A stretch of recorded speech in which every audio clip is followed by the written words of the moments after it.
ఆయన 12 సార్లు 10 సార్లు దుబాయ్ పోతున్నాడు. ఇక్కడ కరోనాకి చచ్చిపోతున్నది.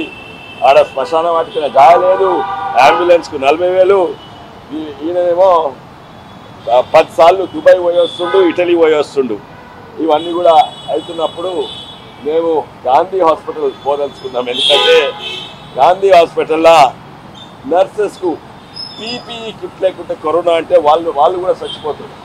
ఎట్లా చేస్తారు? లేకుండా అక్కడ పోతామని మేము అందరం డిసైడ్ చేస్తాము. అప్పుడు నాకు తెలుసు ఫోన్ ట్యాపింగ్ అవుతుందని.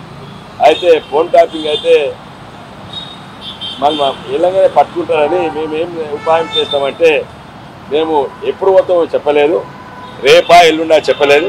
కానీ పోకముందు జస్ట్ ఇల్లు బయటికి దాటక ముందు 5 నిమిషాల ముందు ఫోన్ చేస్తాము, ఎక్కడ కలవాలి, ఎప్పుడు కలవాలని. అయితే ఆ రోజు 2 రోజుల తర్వాత నిర్ణయం తీసుకునేది ఏంటంటే బేగం